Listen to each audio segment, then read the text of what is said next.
Estamos aqui hoje num novo cenário, né? Já temos uma jabuticaba aqui atrás, com frutos. Já estamos vendo os primeiros frutos. Então foi só a gente chegar aqui e começar a aguar a jabuticaba, e a jabuticaba já tem dado fruto. Isso é um bom sinal para nós. Então que isso reflita no nosso meio e que haja muitos frutos no nosso meio, né? E hoje nós vamos dar continuidade à nossa série sobre o Reino de Deus. O David falou semana passada sobre as inconveniências do Reino de Deus, falou sobre várias das inconveniências do Reino de Deus, e eu queria falar hoje sobre por que muitas delas são inconvenientes para nós. Então eu queria continuar essa ideia de inconveniências, de desafios para nós como cristãos, e entender um pouco mais por que muitas delas são inconvenientes para nós. E eu queria iniciar com um texto de Romanos 14. Abra comigo. Romanos capítulo 14, verso 17.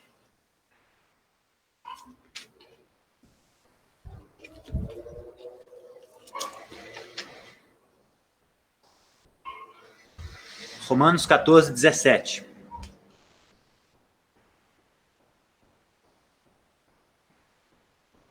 Paulo diz o seguinte: porque o reino de Deus não é comida nem bebida, mas justiça, paz e alegria no Espírito Santo.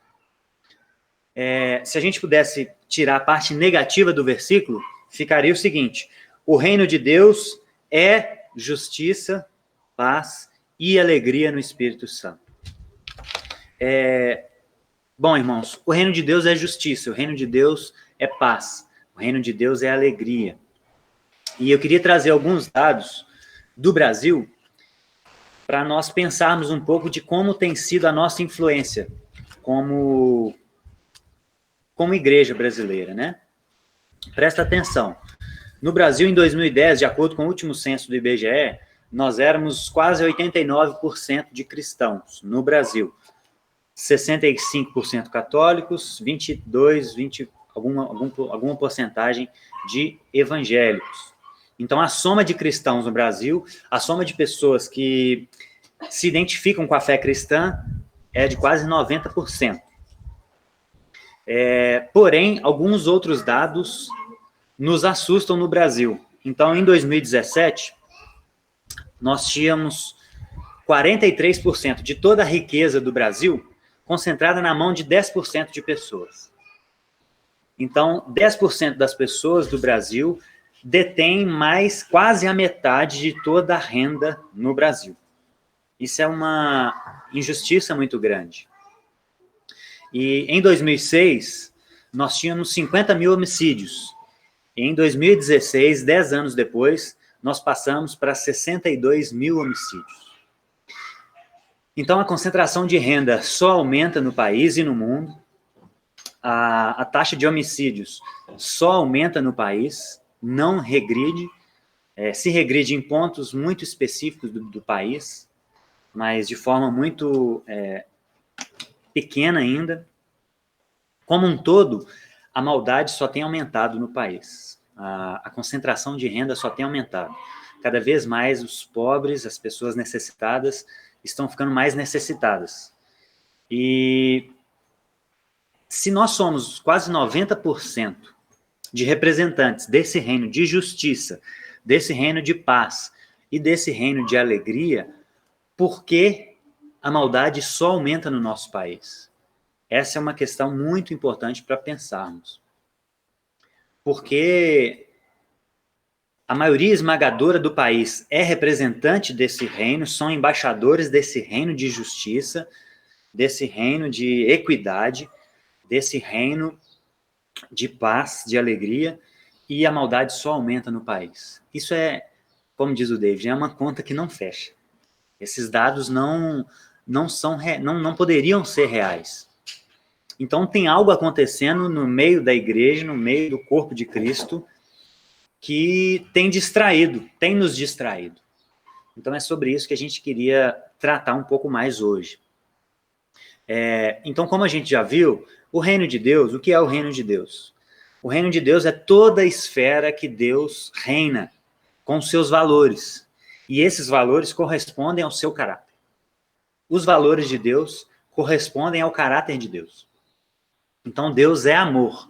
Portanto, ele reina em todo o cosmos com amor. Isso não tem como tirar de Deus, isso faz parte da sua essência. Deus é justo. E ele reina sobre todo o cosmos com justiça.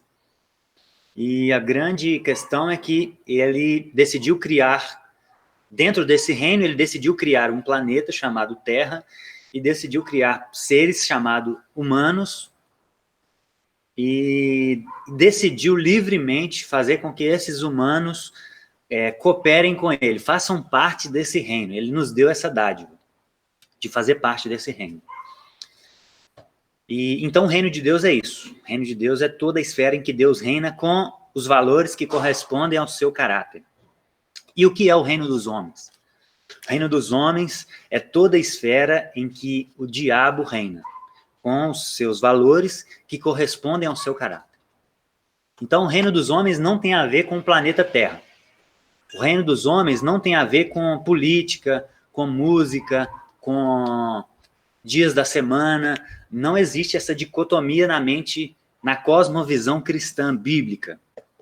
Reino de Deus é tudo onde Deus reina, e Deus reina inclusive no planeta Terra, né? O Salmo 24 diz que do Senhor é os céus e a terra e todos que nele há. Então o diabo não tem nada. O diabo, ele foi um opositor de Deus que levantou, que conseguiu arrastar alguns dos anjos com ele e conseguiu arrastar muitos seres humanos com ele. Então isso é o reino dos homens. O reino dos homens não tem a ver com o que não é, entre aspas, espiritual. O reino dos homens tem a ver com os valores de Satanás, que não correspondem aos valores de Deus. Então são dois reinos, entre aspas, opostos. Existe o reino de Deus e existe um ser criado por Deus que livremente se rebelou contra ele e que tem muitos seguidores. Isso é o reino dos homens. Então toda a esfera em que reina a injustiça, em que reina o terror, em que reina a desigualdade, em que reina a fome, tudo isso não faz parte do reino de Deus. E esse é o grande paradoxo que nós vivemos como nação. Nós vivemos num reino, numa nação onde 62 mil pessoas morrem por ano assassinadas, sendo que 90% das pessoas que compõem essa nação são representantes do reino de Deus. Então, isso é um paradoxo muito grande, muito difícil de entender para nós. E é isso que a gente precisa entender e para a gente mudar essa realidade na nossa nação, no nosso meio, na nossa casa, começando da nossa casa, para expandir para a nossa igreja, e expandindo para a nossa igreja, a gente vai conseguir alcançar a nação. Então, isso é reino de Deus, isso são reino dos homens. E eu queria que a gente abrisse agora em Colossenses, capítulo 3, onde Paulo vai tratar de como deve ser a nossa conduta como representante desse reino.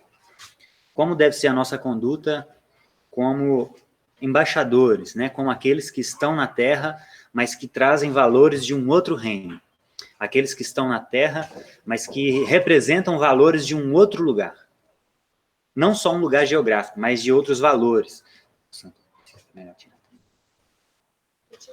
Colossenses capítulo 3, Paulo diz o seguinte: portanto, se já ressuscitastes com Cristo, buscai as coisas que são de cima, onde Cristo está sentado à destra de Deus. Pensai, aquilo que deve ocupar nossa mente, pensai nas coisas que são de cima, e não nas coisas que são da terra. Por quê? Porque já estáis mortos, e a vossa vida está escondida com Cristo em Deus. Então, muitas pessoas leem até esse versículo e tiram a conclusão equivocada de que reino de Deus tem a ver com um lugar que está além dessa terra, um lugar para além desse mundo, E tudo isso aqui é reino dos homens. Por isso que as pessoas não se envolvem com a política, não se envolvem com a cultura da nossa nação, né? Mas se a gente continuar, a gente vai ver o que Paulo está falando. Então vamos continuar. Verso 4. Quando Cristo, que é a nossa vida, se manifestar, então também vós vos manifestareis com ele em glória. Mortificai, pois, os vossos membros que estão sobre a terra. Então, o que nós devemos mortificar? A prostituição, a impureza, a afeição desordenada, a vil concupiscência, a avareza, que é idolatria, pelas quais vem a ira de Deus sobre os filhos da desobediência, nas quais também, em outro tempo, andastes quando viveis nela. Mas agora, despojai-vos também de tudo. Do que nós temos que despojar? Da ira, da cólera, da malícia, da maledicência, das palavras torpes do vossa boca. Não mintais uns aos outros, pois que já vos despistes do velho homem com seus feitos, e vos vestistes do novo homem, que se renova para o conhecimento, segundo a imagem daquele que o criou. Irmãos, então, como eu disse, reino de Deus tem a ver com tudo que tem a ver com os valores de Deus. Então, essa divisão que Paulo fala, pensar nas coisas de cima e não nas que são da terra, não tem a ver com a gente se desconectar desse mundo e viver com a cabeça numa outra realidade. O que Paulo está dizendo é, nós temos que despir daqueles valores que são da terra, daqueles valores que se originaram da terra, daqueles valores que não têm origem na mente de Deus, que são prostituição, impureza, avareza, concupiscência. Então, a ideia que Paulo e outros textos da Bíblia nos trazem é que nós devemos viver aqui na terra, atuar aqui na terra, trabalhar aqui na terra, acordar, produzir cultura aqui na terra com os valores que não são da terra, que não se originaram aqui na terra, que são eternos, que vieram da essência de Deus, que emanam da essência de Deus. Então, essa é a ideia de sermos cristãos. Não é a gente se fechar dentro de um meio eclesiástico e criar uma cultura paralela. Não. Nós temos que estar dentro da cultura, mas não ser influenciado por aquilo que não vem de Deus, mas levar os valores que são de Deus para essa cultura. E a questão é, para fazer isso, a gente precisa estar conectados na videira. Muitas pessoas, é muito comum hoje, tem um movimento chamado desigrejado, que muitas pessoas têm uma mentalidade genuína, porém, muitos deles são imaturos e estão querendo viver essa realidade sem estar conectados na videira e acabam sendo influenciados por valores deste mundo. Então, são pessoas que a gente já não consegue distinguir se são cristãos ou não, porque os valores que ela apresenta com a sua vida são desconhecidos pela Escritura, são desconhecidos pelo caráter de Deus. E existe um outro grupo, um outro extremo de pessoas que entenderam errado a mensagem da Escritura e têm se fechado. Vivem na igreja 5, 6 vezes na semana, não fazem parte da cultura da nossa nação, do nosso mundo, e acabam perdendo a oportunidade de expressar Cristo para muitas pessoas, né? Então, elas não levam o evangelho, elas retêm o evangelho através da vida delas. Então, essa divisão é muito perigosa. Então, nós como discípulos de Jesus, nós como embaixadores do reino, nós precisamos estar no mundo, mas com valores que não são desse mundo. Nós temos que fazer parte da cultura, mas trazendo valores que vão influenciar essa cultura e não sermos influenciados por ela. Esse meio termo, isso é o reino de Deus. Isso é o nosso papel como cidadãos do alto. É isso que a Bíblia quer dizer quando ela diz para a gente não amar o mundo, né? João fala muito isso, não ameis o mundo. E João deixa claro também, não ameis as coisas que são do mundo, a concupiscência, a idolatria, todos esses valores que não pertencem ao reino de Deus. E o reino de Deus não tem a ver com apenas religião. O reino de Deus não tem a ver apenas com culto, com clero, com música gospel. Não, o reino de Deus inclui toda a terra. Não é à toa que Melquisedeque, na época de Abraão, já era sacerdote do Deus Altíssimo. E mesmo ainda não havendo um Estado de Israel teocrático, mesmo ainda não havendo uma ordem dada pela lei ao povo, Deus já tinha um sacerdote, Melquisedeque, lá na cidade de Jerusalém, que ainda nem era habitada pelo povo de Deus, era habitada por pessoas, entre aspas, ímpias, pessoas que não conheciam esse Deus. Mas Deus já tinha um rei lá, um sacerdote, que é Melquisedeque, e Abraão, inclusive, dizima na vida dele. E a gente, se olhar também para os reis magos, a gente percebe que o reino de Deus extrapola o meio religioso. Nós vemos quando Jesus nasce, reis magos que vieram provavelmente da Síria e que estavam conectados com Deus, ouviram de alguma forma, Deus se revela de várias formas, que o rei iria nascer. E quando Herodes pergunta aos sacerdotes, os sacerdotes ficam batendo cabeça. Eles têm eles sabem muito da Bíblia, mas eles não estavam numa conexão completa com Deus.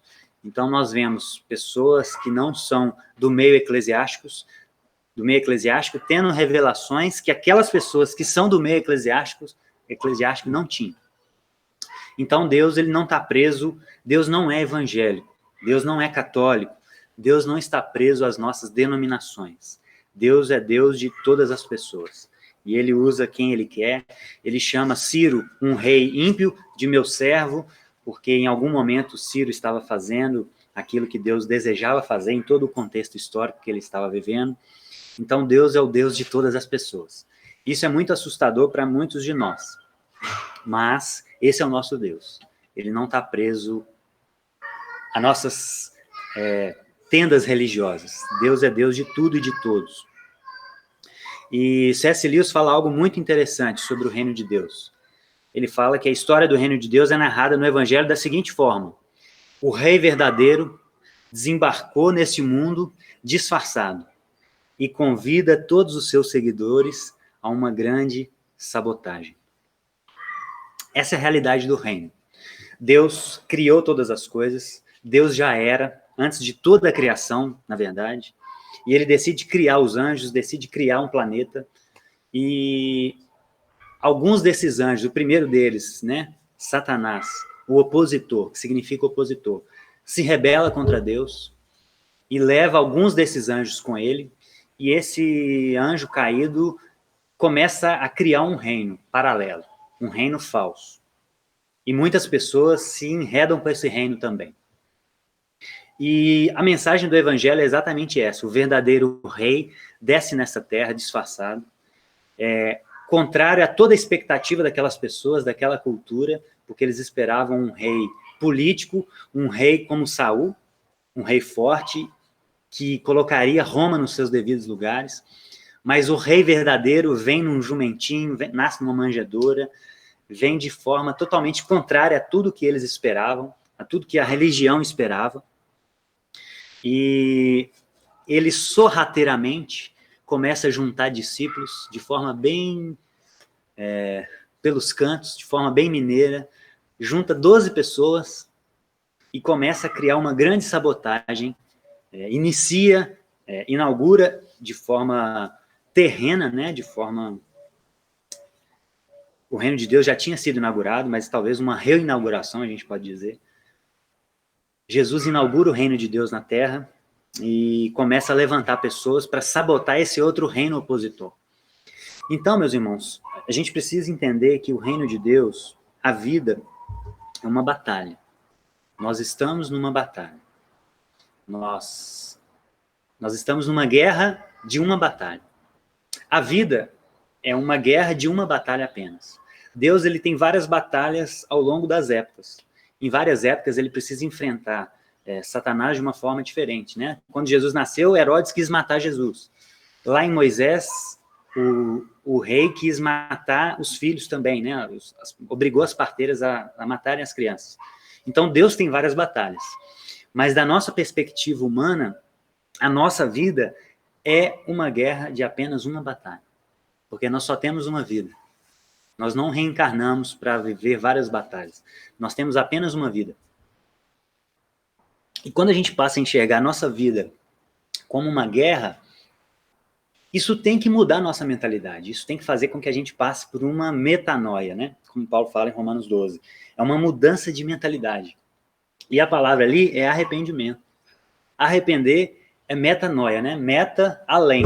Noia, mente. Então, arrepender é pensar em algo que está para além da nossa mente. É mudar a nossa forma de enxergar todas as coisas. Então, enxergar a vida como uma guerra é uma forma de mudar a nossa mentalidade e mudar a forma como a gente vai acordar amanhã na segunda-feira. Isso tem que mudar a nossa vida. E 2 Timóteo fala um pouco disso. Abra comigo. Em 2 Timóteo, capítulo 2,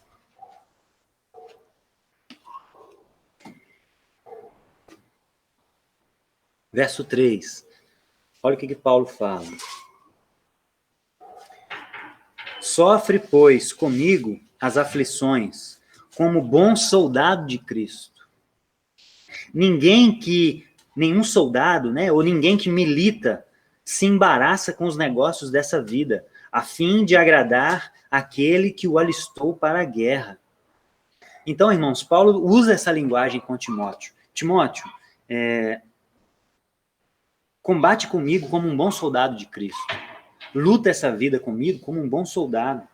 Por quê? Porque nenhum soldado em batalha, ele se embaraça com as coisas dessa vida, com a ordem desse reino caído. Por quê? Porque ele está a fim de agradar aquele que o alistou para a guerra. E a vida cristã é exatamente isso. Nós somos chamados para sermos soldados desse rei Jesus que veio disfarçado e que durante essa nossa vida, que é apenas uma batalha, muito curta por sinal, que pode durar 5 anos, pode durar 15, pode durar 50 ou 90. Mas isso, comparado com a eternidade, isso é muito pequeno. Então a nossa vida é apenas uma batalha. E nós temos que estar vigilantes apenas por esse período. Porque depois que o rei voltar, ele vai reunir os seus soldados e nós não vamos precisar mais de ter toda essa tensão, de lutar contra o pecado, de tentar restaurar a terra. Tudo já vai ser restaurado por ele, já vai ser um reino de plenitude. Então a nossa vida é apenas uma batalha. E nós precisamos, como bons soldados de Cristo, estar focados na nossa missão, que é cooperar com esse rei, com esse comandante, com esse general, na redenção daquilo que é dele, que ele ofereceu a nós para sermos participantes com ele. E essa missão que ele nos dá está intimamente relacionada com o seu caráter. Né? Deus é justiça e a gente precisa restaurar a justiça na terra. Deus é paz, ele é o príncipe da paz e nós precisamos restaurar a paz na terra. Então nós temos uma grande missão no nosso país. Nós temos um trabalho muito árduo no nosso país. De acordo com os números que a gente viu, as coisas não estão indo bem.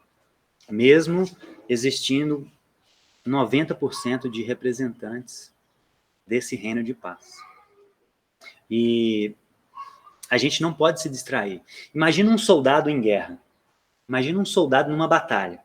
Tiros por todo lado, bombas explodindo, amigos seus morrendo, e o soldado distraído. E o soldado desconectado com aquilo que ele tem que fazer. Olha, a gente precisa alcançar aquele alvo, porque aquele alvo é o que está nos alvejando, e que depois que a gente neutralizar aquele alvo, a gente vai ter mais espaço para a gente alcançar aquele outro grupo de batalha, para a gente derrubar aquele exército, para a gente alcançar aquele fim que o nosso comandante nos desejou. Agora, imagina um soldado em batalha se distraindo. Nossa, que planta bonita. E aí vai, toma um tiro nas costas. Ou o seu amigo soldado, que ele está cobrindo ele, toma um tiro, morre. Então o soldado ele não pode se distrair. E assim é a nossa vida. Nós estamos numa guerra. Pessoas agora, nesse momento, estão morrendo sem conhecer Cristo. Em grande medida por negligência nossa, como igreja, como evangelistas, como apóstolos. E pessoas agora estão em locais que não deveriam estar, porque não conhecem a verdade. E muitos de nós estamos distraídos, às vezes. Às vezes nós estamos com um projeto de vida muito florido, que o reino dos homens nos vendeu, e não o reino de Deus. Essa é a grande questão. O reino dos homens, ele vem de narrativas muito atrativas. Por quê? Porque quem comanda o reino dos homens é o próprio Satanás. E ele sabe aquilo que nos agrada. Ele sabe aquilo que nos atrai. Ele sabe como é a nossa natureza caída e ele sabe aquilo que pode nos distrair da batalha. Mas um bom soldado de Cristo, ele precisa estar concentrado na missão que ele recebeu do seu comandante. E ele não pode se distrair um segundo sequer, porque isso pode ser fatal para ele. Isso pode acabar com a vida dele, isso pode acabar com a vida de irmãos de caminhada, e isso é muito perigoso para nós. E Paulo usa essa mesma linguagem quando ele diz: nós somos embaixadores de Cristo, segundo a Coríntios 5:20. Nós somos embaixadores de Cristo. E a nossa missão é cooperar com Deus na redenção de todas as coisas. Essa é a nossa missão como cristãos. E só que tudo isso que a gente faz, existe essa resistência, existe essa oposição do opositor, com O maiúsculo, né, que é Satanás. Então, tudo que a gente faz na vida é difícil exatamente por isso, porque existe essa resistência. Existe esse opositor que não quer que a gente avance. Existe esse opositor que não quer, e avançar não quer dizer só com avanço numérico, com avanço geográfico, mas ele não quer que nós sejamos transformados à imagem de Cristo, diariamente. Então, por isso, ele vai nos dando coisas, ele vai nos dando opções, ele vai nos dando possibilidades para que a gente se distraia na batalha. E aí, no momento oportuno, ele nos apunhala pelas costas. E ele acaba com as nossas vidas, porque essa é a missão dele. Pedro diz isso, né? Que Satanás é como um leão que anda ao nosso derredor, procurando alguém para devorar. Então ele está ao nosso derredor. Ele nos odeia com todas as forças dele. E ele quer nos destruir com todas as forças dele. E a grande questão é: onde está a nossa mente? Em que nós estamos pensando? Nós estamos pensando nas coisas do alto ou nós estamos pensando nas coisas dessa terra? O que está ocupando a nossa mente? O que ocupa o nosso coração? O que ocupa as nossas motivações? E o reino dos homens nos vende algumas narrativas. Você vive para ser feliz. Você vive para curtir a vida. Você vive para ser um sucesso. Inclusive, isso tem sido a narrativa de muitos líderes cristãos. Mas nós não vivemos para ser felizes, irmãos. Nós não vivemos para curtir a vida e nós não vivemos para ser um sucesso. Nós vivemos para a glória dele. Essa é a nossa grande missão. Glorificar o nome dele. Através da nossa vida, trabalhando, cultivando a terra, cuidando das nossas famílias, cuidando da igreja de Cristo. Essa é a nossa missão. Isso quer dizer que a gente vai viver triste, que a gente não vai curtir a vida, que a gente não vai ser um sucesso? Não. A grande questão é o conceito de felicidade, de sucesso e de curtir a vida, é que nós abraçamos os conceitos que o reino dos homens nos traz. Então, ser feliz para o reino dos homens é ter muito dinheiro, é ter possibilidade de não trabalhar sábado e domingo para fazer churrasco o dia inteiro na piscina e viajar sempre que a gente quiser, 2 vezes no ano, de preferência para fora. Isso é o conceito de sucesso para o reino dos homens. Mas o conceito de ser feliz, de curtir a vida e de ser um sucesso para o reino de Deus é totalmente diferente. Porque se esse for o conceito correto, os apóstolos foram os mais infelizes dos homens. Sofreram, passaram fome, nudez, naufrágios, açoites, passaram fome muitas vezes, Jesus não tinha onde reclinar a cabeça, nasceu numa manjedoura, morreu como alguém que era visto como um amaldiçoado na sua época, na sua cultura, porque a crucificação era para criminosos, e a Bíblia diz isso, né? Maldito aquele que for pendurado no madeiro. Mas Paulo nos explica, ele se tornou maldito para nos livrar, para nos resgatar. Então, o conceito de sucesso que a gente abraça está totalmente equivocado. Então, ser um sucesso nas Escrituras significa a gente conseguir fazer parte desse reino, aceitar a mensagem da graça, e a partir disso nos conhecer cada dia mais, para que a gente saiba o que a gente tem que fazer na terra, a gente saiba o que ele nos pediu para fazer. E isso muitas vezes envolve passar dificuldade, passar necessidades, passar privações. E quando a gente chegar no final da nossa vida, todo machucado, a gente foi um sucesso. Porque Jesus foi um sucesso, mesmo morrendo como um maldito. Jesus curtiu a vida e Jesus foi feliz. Porque felicidade para a gente tem a ver com fazer a vontade daquele que nos alistou para essa guerra. E não satisfazer os nossos desejos. Porque nós somos seres caídos e os nossos desejos, quase 100% das vezes, não condizem com valores do reino de Deus. Então, cuidado com a narrativa que você abraça sobre o que é ser feliz, o que é curtir a vida e o que é ser um sucesso. Cuidado. A gente pode estar abraçando narrativa do reino dos homens. E isso não significa que a gente tem também que viver 24 horas por dia, 7 dias por semana, andando pelas ruas, vivendo só de restos de comida e pregando o evangelho o dia inteiro. Não, isso não significa isso. Em algum momento a gente precisa de distração, a gente precisa de lazer, a gente precisa de renovação, porque nós somos seres humanos e nós temos necessidades fisiológicas, psicológicas, e tudo isso está dentro do pacote, do que é ser feliz para a glória de Deus. Ser feliz para a glória de Deus, em algum momento, vai ser fazer um churrasco aqui na casa. Mas tudo isso dentro dos limites que a Bíblia nos diz, dentro dos limites de contentamento, dentro dos limites de simplicidade, dentro daquilo que é bom, que é justo, que é belo. Tudo isso tem que estar envolvido. Mas ser feliz não significa ter uma vida de excessos, em momento nenhum. E inverter essa ordem, irmãos, muda tudo. Inverter essa ordem muda tudo, porque aquilo que nos faz feliz nem sempre é aquilo que é justo. Aquilo que nos faz feliz nem sempre é aquilo que é belo, porque nós somos seres caídos. Nós somos seres que sofrem as consequências da queda até hoje. Curtir a vida não significa ter uma aposentadoria gorda para poder viajar 5 vezes no ano. Isso não significa curtir a vida para o reino de Deus. E ser sucesso para o reino de Deus não significa ganhar, viver com muito, satisfazer desejos fúteis.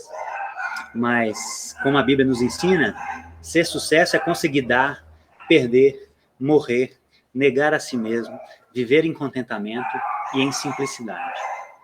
Isso é ser um sucesso. Então, no reino dos homens, quem acumula mais foi um sucesso. No reino de Deus, quem vive com menos é um sucesso. Conseguiu chegar no final da sua vida sendo um sucesso.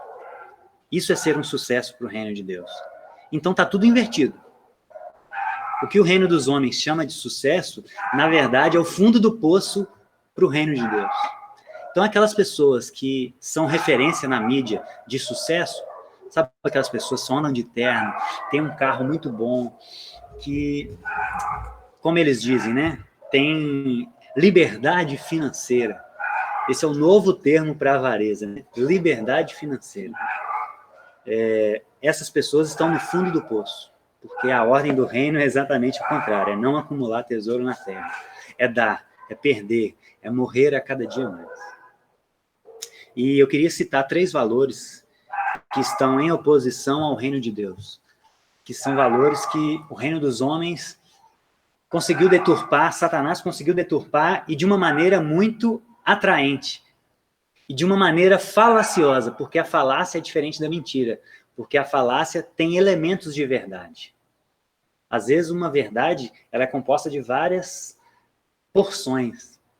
E a mentira é a oposição de tudo isso. Mas a falácia ela é uma mescla. Verdade num ponto, mentira no outro. Verdade num sentido, mentira no outro. Isso é uma falácia. E Satanás é o mestre das falácias. Satanás é o mestre da mentira, é o pai da mentira, então ele sabe enganar de forma muito atrativa. E primeiro valor que eu queria trazer é sobre dinheiro. Olha o que diz Aristóteles. Não é fácil a um homem liberal ser rico, pois ele não é inclinado nem a tomar, nem a conservar, mas a dar. E não estima a riqueza por si mesmo. e sim como um instrumento da sua liberalidade. Agora veja o que disse um coaching cristão. Você não pode ganhar a média. Você tem que ganhar o extraordinário. Deus não quer você pagando contas. Ele quer você rico e abundante. Se você tem potencial para isso, saúde, inteligência, mas não faz, você está em pecado. Esse é o Roberto Navarro, um coaching cristão. E eu inverti de propósito, porque, como eu disse, o reino de Deus não tem a ver com o meio eclesiástico. Então, aqui, quem está representando o reino de Deus é Aristóteles, infelizmente. Isso é uma derrota para nós.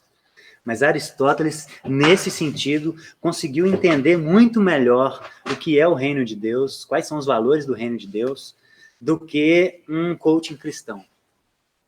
É totalmente o inverso, irmãos. É totalmente o inverso. Ele não fica só na você pode ser rico. Ele diz, você deve ser rico. Se você não for rico, você está em pecado, tendo potencial para isso. Né? A grande questão é quantos têm potencial para isso. O segundo valor que eu queria trazer é sobre justiça.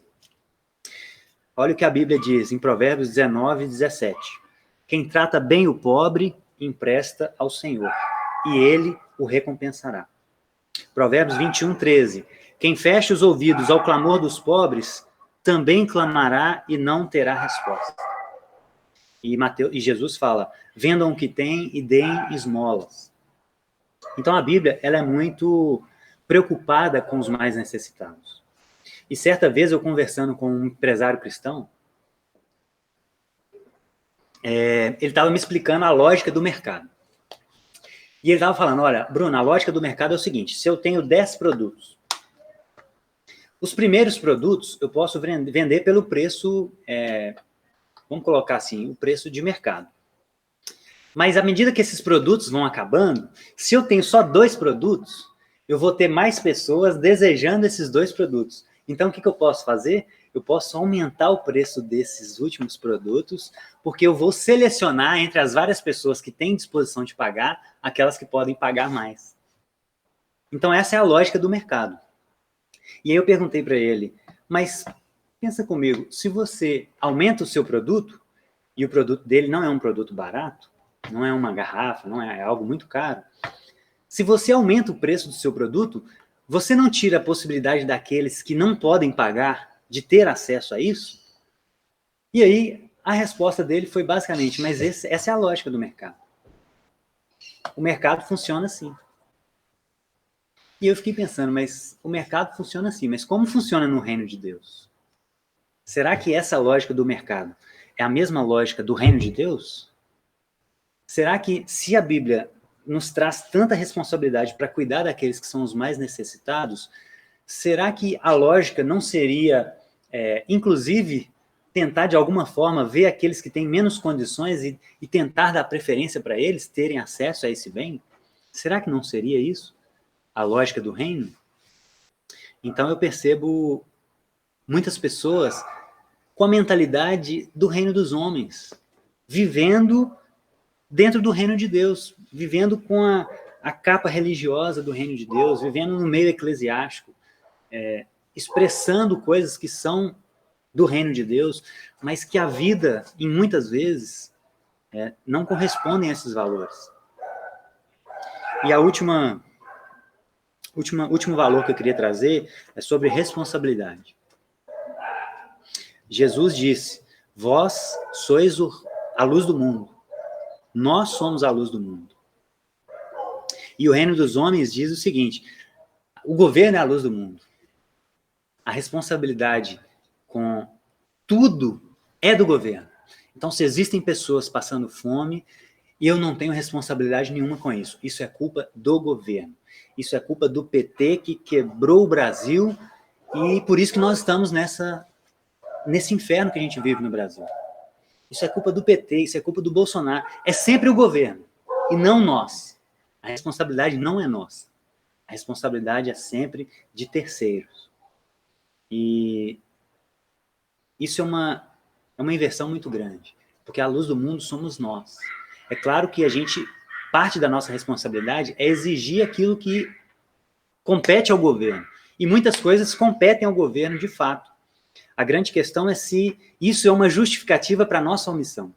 Isso é uma justificativa para a gente não ajudar aquelas pessoas que a gente pode ajudar. Conveniência. É o que o David falou. É o reino de conveniências. Culpar o PT, o Bolsonaro ou qualquer outro político é muito conveniente para nós. Porque isso nos isenta de responsabilidade. E fugir de responsabilidades é algo que a gente tem feito desde a queda. Depois da queda, Deus pergunta a Adão, por que você pecou? E ele fala, foi a mulher.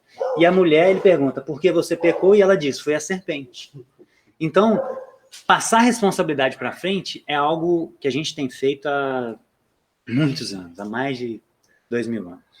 Muito mais de 2000 anos, desde a criação. Então, a gente precisa começar a assumir responsabilidades, a pensar naquilo que é responsabilidade nossa, e não do governo, e não de terceiros, mas é nossa responsabilidade, como cristãos, como representantes desse reino. Então, qual é o projeto de vida do reino dos homens? O projeto de vida do reino dos homens é estudar para ter um bom emprego, para ganhar bem, para poder viajar, ter uma casa grande, um carro de luxo e uma aposentadoria gorda. Esse é o projeto de vida do reino dos homens. Agora, qual é o projeto de vida? Qual é esse projeto mais macro que tem que reger a nossa vida? Nós temos que conhecer a Cristo, para conhecer a nós mesmos e saber o que a gente deve fazer para ajudar a Deus na restauração de todas as coisas, vivendo uma vida simples e equilibrada, sem correria e estresse desnecessários, para conseguir cumprir a nossa missão com saúde até o túmulo. Essa tem que ser a nossa. Esse é o nosso projeto de vida, irmãos. É isso que tem que nos motivar a acordar a cada manhã.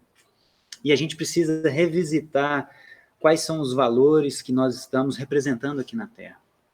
Nós somos embaixadores de Cristo ou somos embaixadores de Satanás? Quais os valores estamos representando? Quando as pessoas olham a nossa vida, olham as nossas ações, o que elas leem? Quais são os valores que representam e que emanam das nossas atitudes? São os valores do reino de Deus ou são os valores do reino dos homens? E respondendo à pergunta, tentando responder a pergunta com uma possibilidade que eu acredito que seja a mais plausível, porque aumentam o número de representantes no reino de Deus, mas aumenta a maldade nas mesmas proporções no Brasil.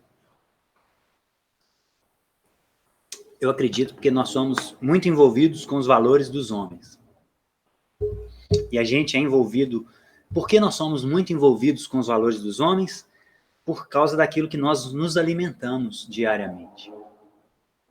Então, as pessoas não entendem por que elas não leem a Bíblia, por que elas não congregam, por que elas não oram, por que elas não ouvem boas músicas, por que elas não têm boas amizades e não conseguem viver o reino de Deus. Mas é óbvio, se eu comer apenas porcaria, eu vou começar a ter problemas de saúde, minhas veias vão começar a entupir, eu vou começar a ter problemas de distúrbios, eu vou começar a sentir dores.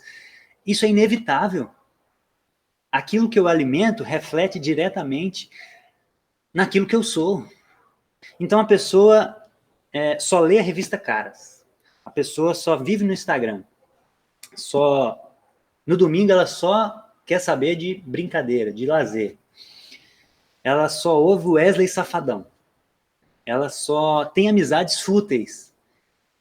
E não entende por que ela fala palavrão, por que ela não consegue contribuir na comunidade onde ela faz parte, onde ela diz fazer parte, por que ela não consegue ser santa no seu namoro. Enfim, não tem como, é impossível. Ela vive 6 dias na semana, de segunda a sábado, se alimentando de porcarias, e no domingo ela ouve 1 hora e olhe lá de uma pregação, com a cabeça no que ela vai fazer depois do culto, se ela foi ao culto, né? Se ela não deu preferência para outras coisas.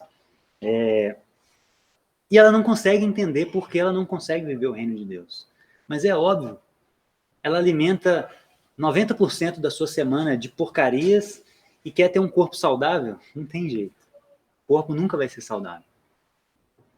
Então nós precisamos de mais Bíblia, ler mais Bíblias e ler menos revista de fofoca. E tem, inclusive, fuxico gospel. Isso é o cúmulo, irmãos. Existe um site de fofoca gospel. Não é só a Caras. Você não precisa só a Caras. E eu fui abrir a Caras, por curiosidade, ontem, para ver quais eram as manchetes. E as manchetes são tão fúteis, são tão... É difícil achar uma expressão. Reinaldo Gianecchini cortou a unha. Luana Piovani mostra a sua casa. Gente, são coisas tão irrelevantes para a existência humana que não acrescentam em nada na nossa vida e pelo contrário, não só não acrescentam em nada, mas destroem valores do reino de Deus na nossa vida. Então a pessoa ela fica lendo Caras e ela vai começando, nossa, então isso é ser bem-sucedido. Então eu preciso fazer botox porque essa pessoa tem botox e ela aparece na Caras. Isso é ser bem-sucedido? Uau! E aí quando ela vai ler a escritura, e ela vai lendo a escritura e vai, olha, você precisa morrer, você precisa negar a si mesmo, você não pode acumular tesouros na terra, não deixem de congregar, como é o costume de alguns.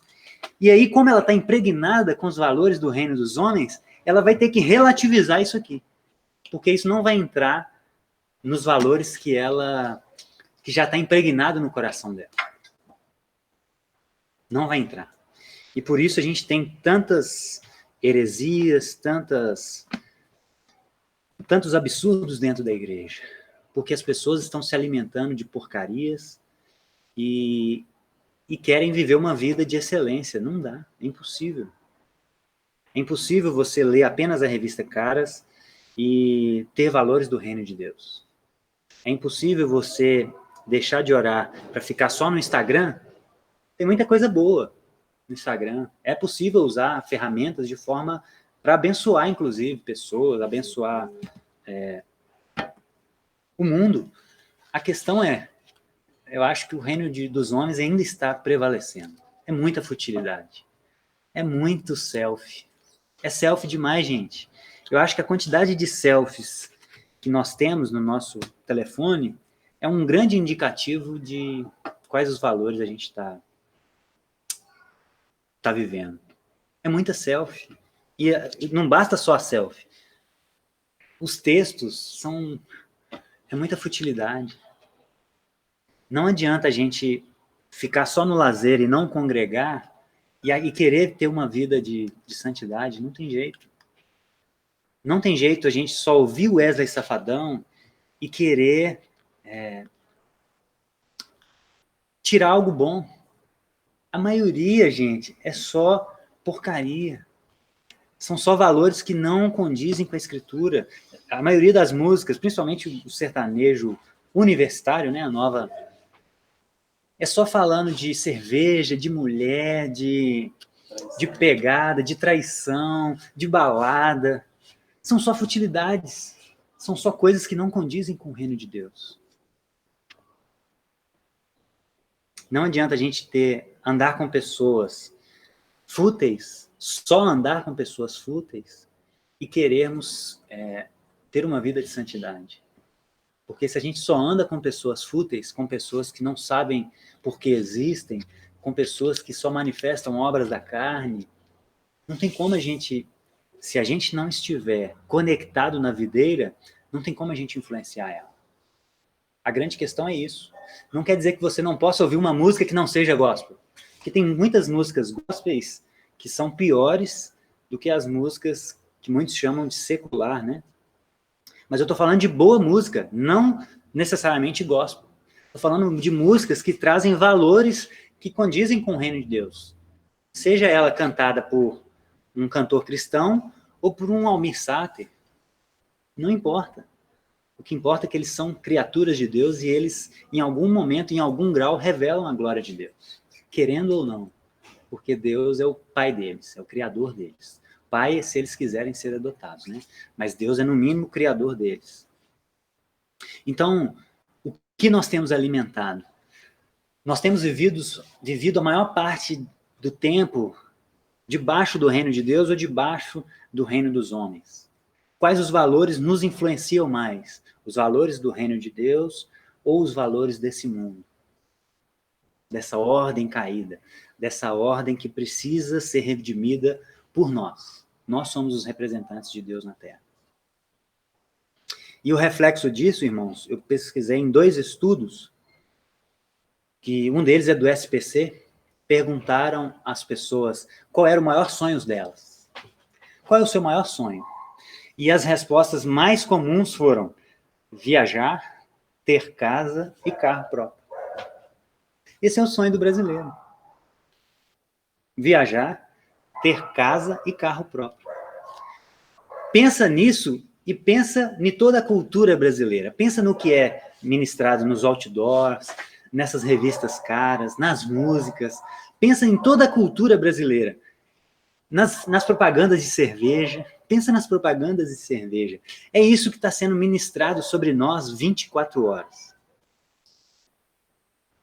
E isso é o reflexo.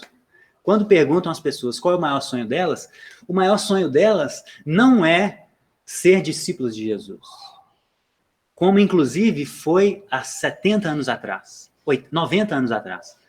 Compararam, eu vi recentemente, uma comparação de uma pesquisa de cristãos de 1930 e de cristãos do século 21. As respostas são opostas. Os cristãos da década de 30, qual é o seu maior sonho? Eu quero melhorar meu caráter. E os cristãos de hoje é viajar. Nos cristãos de 1930, qual é a sua maior vontade? Eu quero ter mais tempo com minha família. E os cristãos de hoje eu quero ter casa e carro. E, inclusive, para ter casa e carro, na maioria dos casos, envolve trabalhar mais e menos tempo com a família. Menos tempo para a igreja, menos tempo para a Bíblia, menos tempo para a oração. Mas essas pessoas, inclusive, conseguem tempo para ler a caras, para ficar no Instagram o dia inteiro, para fazer só coisas fúteis. Então é porque o problema do nosso país são os cristãos nominais. São aqueles que Jesus falou, olha, nem todos que dizem Senhor, Senhor, entrarão no reino dos céus. Nem todos. Mas por quê? Porque estamos alimentando só de porcaria, querendo ter um corpo saudável. Por isso a igreja brasileira, o corpo de Cristo não está saudável, porque ela não tem se alimentado de coisas boas. E eu queria terminar com um texto de 2 Coríntios, capítulo 4.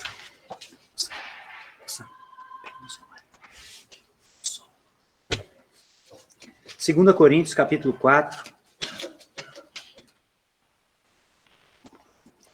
Se a gente perguntasse para Paulo, se perguntássemos para Paulo, qual é a sua missão de vida? Por que você acorda, Paulo, na segunda-feira? O que te move, Paulo? Eu acho que Paulo responderia com esse texto. 2 Coríntios, capítulo 4, verso 1. Por isso, tendo este ministério no original é diaconia, que tem a ver com correr atrás de uma missão. Então, Paulo está dizendo, olha, tendo esta missão de vida, segundo a misericórdia que nos foi feita, não desfalecemos. Antes, rejeitamos as coisas que por vergonha se ocultam, não andando com astúcia, nem falsificando a palavra de Deus. E assim nos recomendamos-nos à consciência de todo homem na presença de Deus, pela manifestação da verdade. Mas, se ainda o nosso evangelho está encoberto, para os que se perdem está encoberto, nos quais o Deus deste século cegou o entendimento dos incrédulos. O Deus deste século, Satanás, Este que coordena o reino dos homens cegou o entendimento dos incrédulos, para que não resplandeça a luz do evangelho da glória de Cristo, que é a imagem de Deus. Verso 8. Em tudo somos atribulados, mas não angustiados, perplexos, mas não desanimados, perseguidos, mas não desamparados, abatidos, mas não destruídos, trazendo sempre por toda parte a mortificação do Senhor Jesus no nosso corpo, para que a vida de Cristo se manifeste também nos nossos corpos. E assim, nós que vivemos, estamos sempre entregues à morte, por amor de Jesus, para que a vida de Jesus se manifeste também na nossa carne mortal, de maneira que em nós opera a morte, mas em vocês opere a vida. Verso 17. Porque a nossa leve e momentânea tribulação produz para nós um peso de glória muito excelente. Não atentando nas coisas que se veem, mas nas que não se veem. Porque as que se veem são temporais, fazem parte do reino dos homens, são futilidades, são coisas que nos fazem correr atrás do vento. Mas as que não se veem são eternas. Então, meus irmãos, quando eu olho para a Escritura, quando eu olho para o testemunho dos nossos irmãos em Cristo, desde o início da igreja, eu vejo que a mensagem e a motivação deles acordarem na segunda-feira era morrer, era perder, era negar a si mesmo, era glorificar o nome de Jesus. E não era ser sucesso, não era conseguir acumular tesouro na terra, não era ser famoso, não era nada disso. Mas isso só acontece porque eles se alimentavam de bons alimentos. Eles se alimentavam de coisas sólidas. Eles oravam, eles liam a Escritura, eles congregavam. Eles, inclusive, deixaram escrito para nós: não deixem de congregar, como é costume de alguns. Então, talvez você tenha morrido a cada semana, talvez você tenha... talvez você seja só carne seca já. Talvez você seja apenas ossos e carne seca. E não tenha entendido por quê. Talvez isso tenha a ver com o que você alimenta diariamente. Isso tem tudo a ver com o que você alimenta diariamente. Não tem como sermos pessoas saudáveis, não tem como sermos um corpo saudável se nos alimentamos apenas de porcaria. Porcaria religiosa. Porcaria dessa cultura do reino dos homens. Não tem como. É impossível. Então, que a gente reveja a nossa vida, que nós revejamos a nossa cultura, porque a gente é aquilo que a gente pratica diariamente. E eu queria orar para que nós pedíssemos a Deus ajuda nessa missão, nessa tarefa de sermos bons soldados de Cristo e terminarmos a nossa batalha, que é pequena, é bem curta. Amanhã podemos não estar aqui, irmãos. Então, precisamos ter mais força para mais um dia apenas. E amanhã, se esse dia não acabar, se a gente não morrer, ou se Jesus não voltar, a gente renova em Deus essa força por mais um dia, e só assim nós vamos conseguir cumprir a nossa carreira, cumprir a nossa missão, e estar diante do nosso general, que é Cristo. E vamos ter possibilidade de apresentar as mãos limpas para Ele. E conseguir apresentar boas obras para Ele. Obras que não vão se queimar. Então eu queria que nós orássemos para finalizar e pedir a Deus misericórdia sobre nós e pedir a Deus força para que nós consigamos ser bons soldados. Amém? Pai, muito obrigado, Jesus. Obrigado por nos convocar, Pai, para essa grande guerra, para essa grande batalha, Pai, que é a nossa vida. E queremos ser bons soldados, Jesus. Amém. Queremos ser soldados atentos. Queremos ser soldados que estão vivendo em fé, em posição de batalha, de forma que não abalamos com as situações, com as circunstâncias da nossa vida, Pai. Porque esse é o bom soldado. O bom soldado é aquele que está em posição, independente se tem bombas caindo do seu lado, independente se há perigo do seu lado, ele está de prontidão. E nós queremos ser bons soldados, Pai. Mas para isso, Jesus, nós precisamos de um bom alimento diário. Nós precisamos estar nos alimentando da sua seiva, da seiva que vem da videira, Pai. Então nos ajude, Senhor, ajude a minha vida, ajude a minha miserável vida, Pai. Ajude os meus irmãos que estão nos ouvindo agora e aqueles que não estão nos ouvindo, aqueles que estão aqui. Ajude-nos, Senhor, a estarmos conectados com o Senhor diariamente, através de um bom alimento, Pai. Através de uma boa cultura, Jesus. Que nós desenvolvamos uma boa cultura, Pai. Que a gente não entre, Paizinho, nessa correria deste mundo. Porque nós temos que correr para o alvo. Nós corremos para o alvo, aí sim nós podemos correr. Mas correr para se sustentar, correr para acumular tesouros na terra, correr para qualquer coisa que não seja a sua glória, Pai, nós vamos nos cansar inutilmente, Paizinho. Então nos ajuda, Espírito Santo. Nos ajuda, Paizinho, a correr a corrida que vale a pena ser corrida. Não nos deixe entrar nessa mentalidade que reina nesse mundo, Pai. Não nos deixe. Nos ajude a viver nesse mundo como uma garça que anda no meio da lama.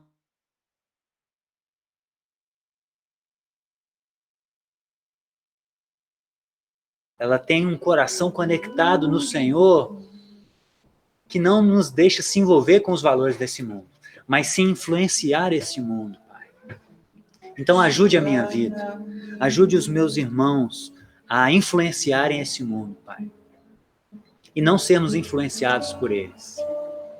E nos dê força, Senhor, para conseguirmos produzir uma cultura de leitura da Bíblia, uma cultura de bons livros, uma cultura de ouvir boas músicas, uma cultura de fazer coisas que valem a pena ser feitas e não perder tempo com futilidades. Uma cultura de congregação sadia, Pai.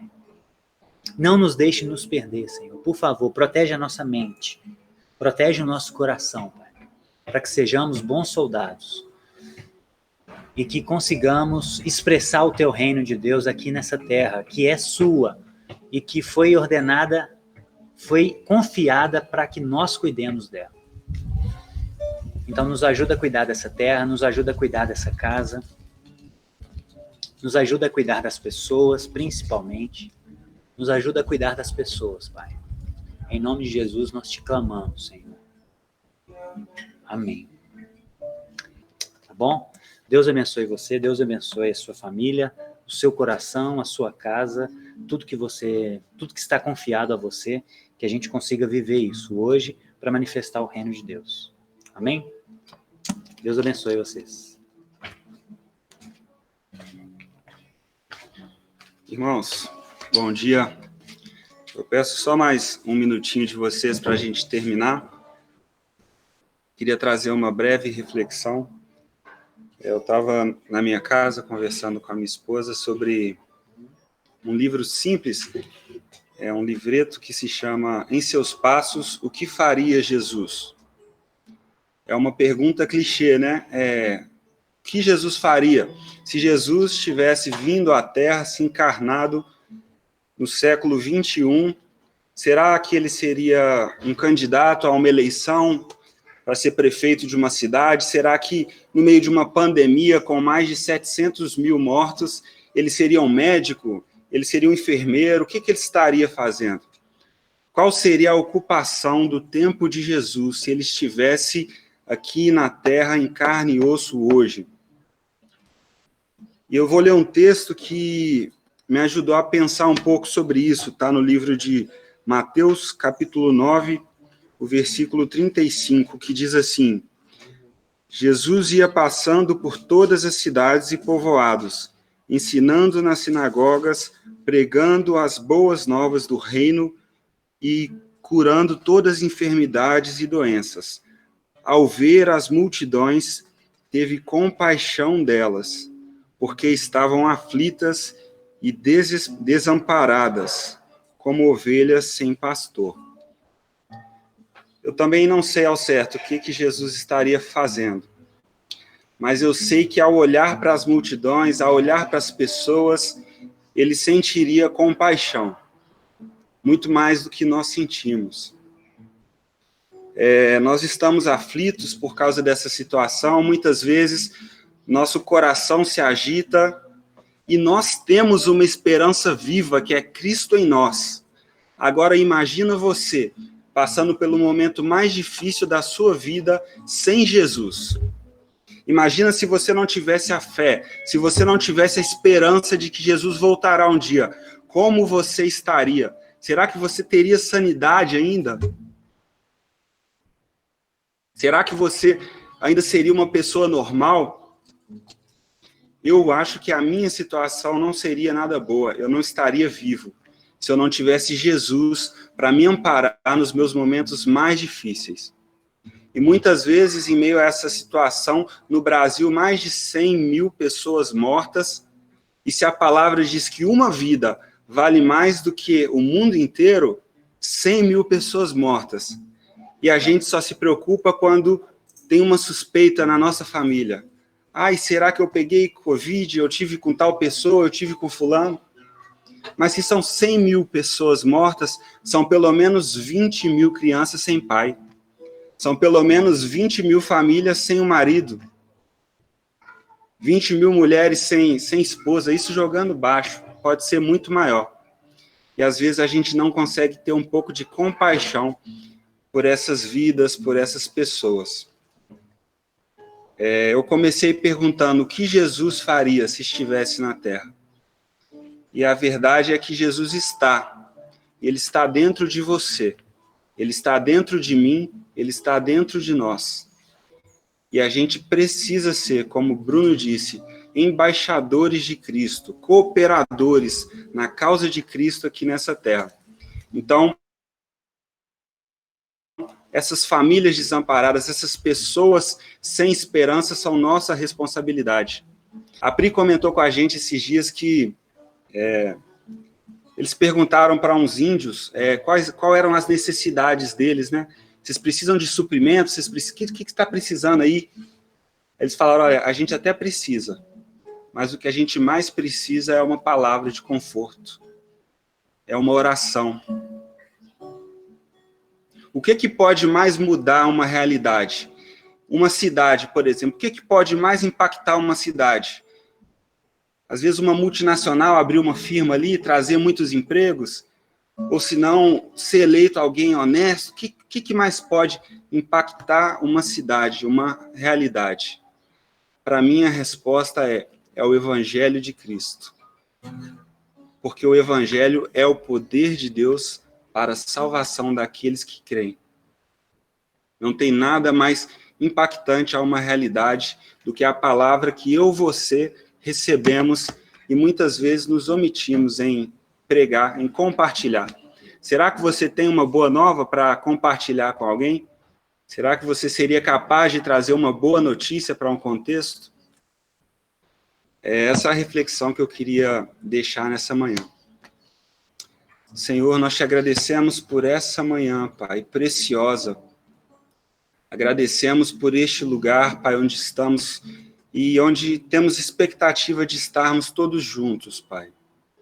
Mas sabemos que nada disso fará sentido se dentro de nós, Pai, não tivermos o seu olhar, a compaixão que o Senhor teve, Pai. Não adianta estarmos numa cidade, não adianta estarmos em um ponto estratégico se não tivermos compaixão para quem está da porta para fora, Jesus. Então, abra os nossos olhos, Pai, e ministra nos nossos corações durante essa semana o que o Senhor faria se estivesse na nossa realidade, na empresa onde trabalhamos, na rua onde moramos, na cidade onde habitamos, Pai. Que o Teu Espírito esteja à vontade para nos usar, Pai, porque Cristo em nós é a esperança da glória. E nós somos gratos por isso, Jesus. Amém. Tem algum aviso, amiga? Então, um excelente domingo aí para você. para a sua família e nós estamos ansiosos por estarmos aqui juntos, comendo jabuticaba aqui, né, Bruno? Já tem fruta aqui. Já tem fruto. Deus abençoe, irmãos. Até o próximo domingo.